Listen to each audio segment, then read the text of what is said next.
তো SHG motivational trainer. আজি জানুৱাৰী 10 তাৰিখ।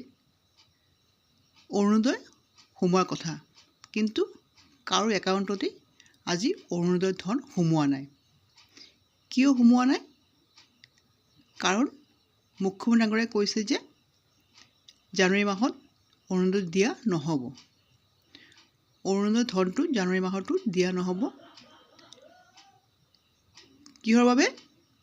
জানুৱাৰী, ফেব্ৰুৱাৰী, মাৰ্চ, এপ্ৰিল 4 মাহৰ টকা ফেব্ৰুৱাৰী 20 তাৰিখে আপোনালোকৰ একাউণ্টত সোমাই দিয়া হ'ব।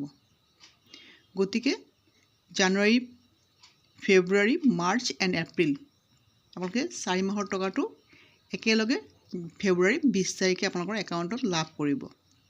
4 মাহত 5,000 টকা হয়, লগতে আৰু 3,000 টকা আপোনালোকক এক্সট্ৰা দিয়া হ'ব। কিহৰ বাবে? বিহু, বহাগ বিহুৰ কাৰণে আপোনালোকক এডভান্স 100 টকা, 3,000 টকা এটা এক্সট্ৰা দিয়া হ'ব। গতিকে টোটেল কিমান হ'ল? টোটেল আপোনালোকে 8,000 লাভ কৰিলে। গতিকে মন বেয়া নকৰিব যদি আজি আপোনালোকৰ অৰুণোদয় টকা সোমোৱা নাই, কিন্তু এই টকাটো একেলগে ফেব্ৰুৱাৰী মাহত আপোনালোকক দিয়া হ'ব। ফেব্ৰুৱাৰী 20 তাৰিখে আপোনালোকৰ একাউণ্টত এই টকাটো সোমাই দিয়া হ'ব।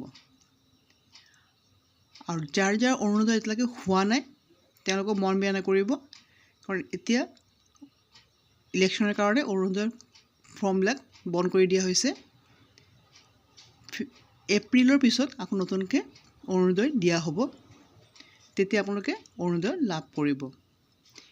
সেইকাৰণে যাৰ যাৰ হোৱা নাই তেওঁলোকে অৰুণোদয় লাভ কৰিব, কিন্তু ইলেকশ্যনৰ পিছত, এপ্ৰিল মাহৰ পিছত।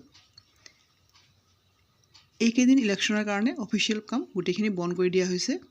অৰুণোদয়, ৰেচন কাৰ্ড, যিকোনো কাম ফেব্ৰুৱাৰী মাহৰ পৰা গোটেইখিনি বন্ধ হৈ যাব। যদি ফৰ্ম ফিল আপ কৰি থৈছিলে এতিয়ালৈকে অৰুণোদয় সোমোৱা নাই, তেন্তে ফেব্ৰুৱাৰী 20 তাৰিখলৈকে আপোনালোকে ৱেইট কৰক।